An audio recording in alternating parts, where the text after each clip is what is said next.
why we made this was because we were bombarded throughout those 4 years with questions like, what do you want to tell the audience, and what kind of message do you want to convey, and how, well, basically stuff that made us think too much. And we've noticed that with the films we made during that time, we were mostly concerned with storyboarding and getting things right, and not spending as much time as we'd like to on the visual aspect of the film. So that's why we decided for our graduation film, which was free to do what we want, we decided to just keep the story at a minimum and really focus on making cool shots, or at least what we thought would be cool, and action sequences, basically.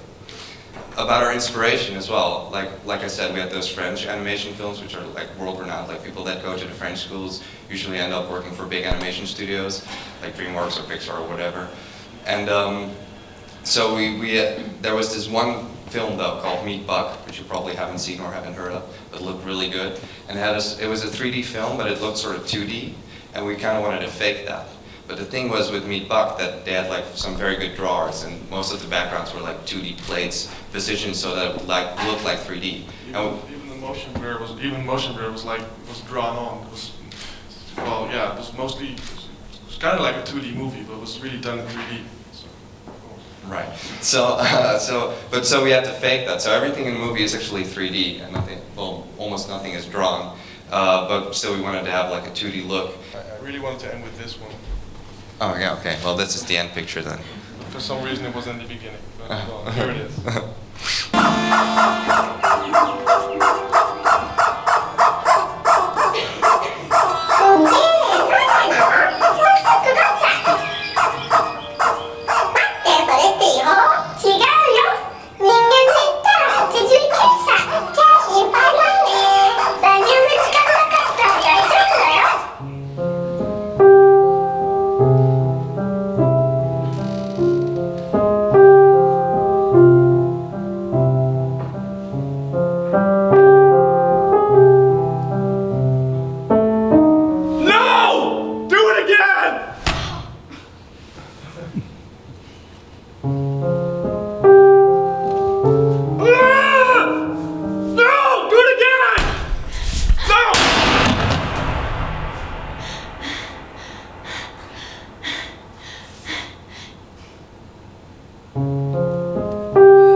Last year we've been working on a project on about Nigerian films.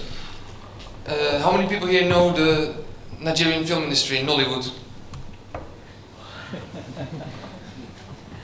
Those, you also know it. Yeah. You know it? Seriously, can you raise your hand if you know it? Nollywood? Huh, not so many. Yeah, it's surprising because it's the third largest film industry in the world. All over West Africa, people are watching films produced in mainly Lagos in Nigeria. We are making a film inspired on this film industry. We are taking style elements and subjects out of these films while studying it. And the interesting thing is, through studying these films, the West African and especially Nigerian way of life and culture opens up to us, and yeah, it's something that we, yeah, it's a completely mysterious world full with questions and things to discover. So yeah, that's what we are doing. What you often see in these films is a battle between a voodoo priest and a Pentecostal priest, and they use a lot of special effects to visualize these battles. People, when they are watching these films, they do think what is happening on the screen is real, and that the demons in these films can affect them. They don't think the visual effect is real, but the demons behind them are.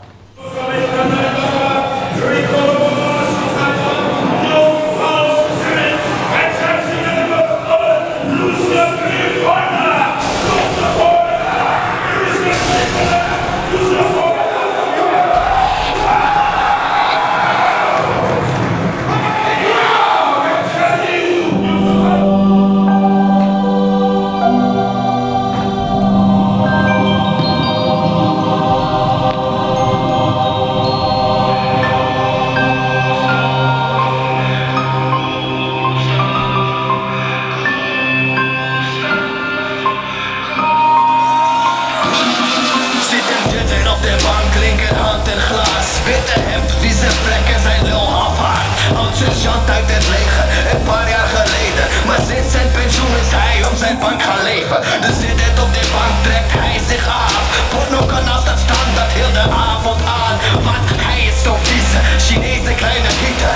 SM en HP, dat zijn zijn favorieten. En vroeger keek hij voetbal, voordat zijn favoriete team begon te verliezen. En ervoor zorgde dat zijn broekzak leger, skeerde en broker werd. Want met de buurman kon die gokken, maar vergroten het. Nu moet hij fietsen naar de markt en rijdt de buurman in zijn bak. Maar op een doodgewone dag kwam de buurman met de wacht. Gustav, luister, die hond die ik had, die ligt dood in de hal. Wat weet jij daarvan? It's about his uncle.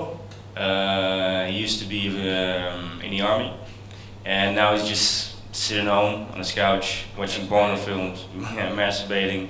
He has a wife that he doesn't like. He lost his car to his neighbor by gambling. He gambles on football matches, and yeah, that's about being it actually. Yeah, the search for the church was pretty hard, and then I think we drove through the whole country searching for church, and eventually we found it right around the corner from our office, and it was on the Kraak, so it wasn't a functioning church anymore, and it was empty, so we had to dress everything and put everything in it. Quite a job. It took us a whole week to get the church filled with microphones. With stuff. It was nice, so we can try to show you this little making of. Een videoclip draaien van Polski in een kerk.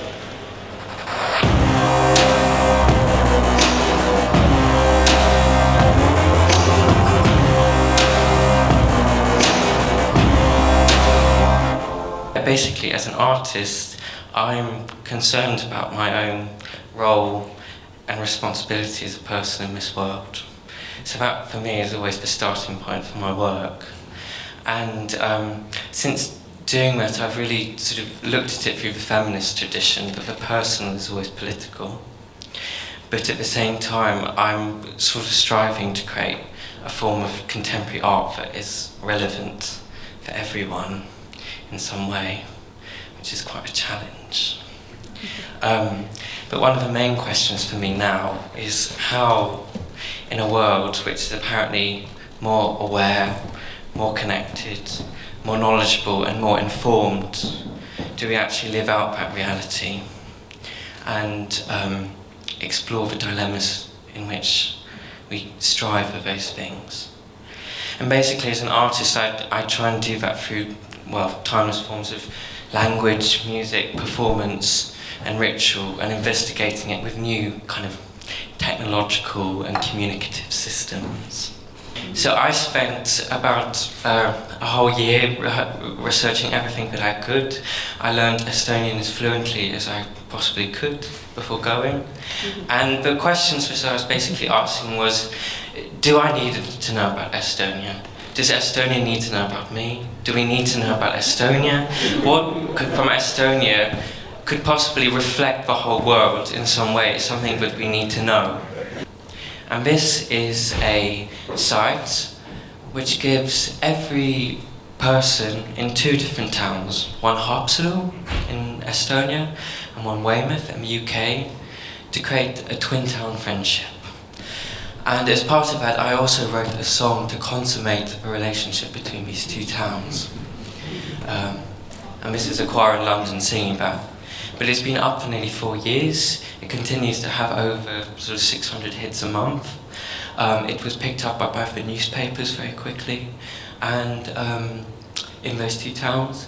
And I have no idea what happens now between these two people. It's just a collection of numbers, email addresses.